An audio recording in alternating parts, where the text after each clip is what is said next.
Isulat mo lamang ng 3 beses ang kanyang pangalan at lagyan ito ng asukal at siya ay magiging patay na patay sa labis na pagmamahal sa iyo.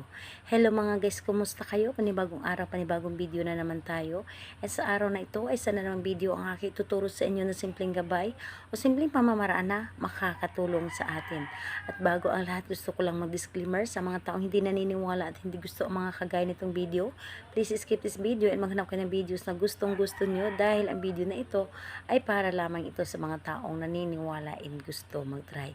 Sa lahat po ng mga nagko-comment dito sa aking video, dito sa loob ng aking channel, mag-ingat sa lahat ng mga nagre-reply sa inyo na dinadala kayo sa kanang WhatsApp Minimo app upang makaiwas po tayo sa scam.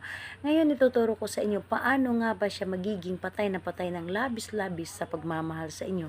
Yung tipong hindi niya na magawang tumingin pa sa iba at hindi niya na magawang maakit pa sa iba. So dito po ay pwede mo itong gawin sa parehas ang kasarian, babae ito babae and lalaki ito lalaki.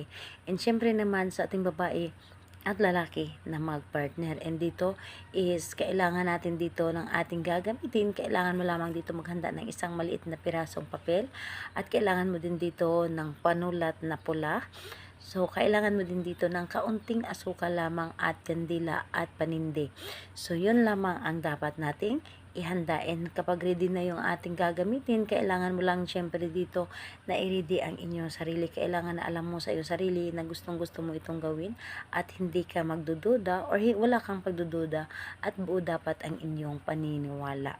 So, dito is kapag ready ka na, pwede mo na itong simulan. Ang gagawin mo lamang dito, isulat mo lang ng 3 beses ang kanyang pangalan at apelyido dito sa papel.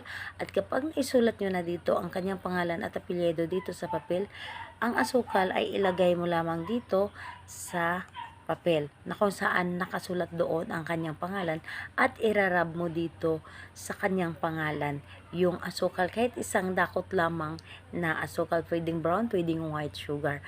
At kapag nairab mo na dito sa kanyang pangalan, sindihan mo ang kandila. At sa pagkasindi mo ng kandila, ay ilagay mo sa iyong harapan at sunugin mo ang papel na ito kasama ang asukal.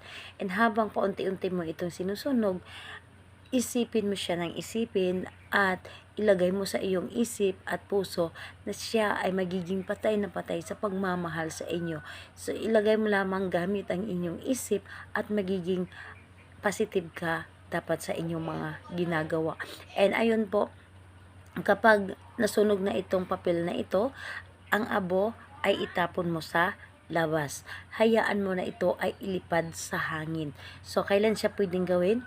Kahit anong araw at oras pwede mo itong gawin, basta't nanggagaling dito sa iyong puso ang iyong mga ginagawa at buo dapat ang inyong tiwala.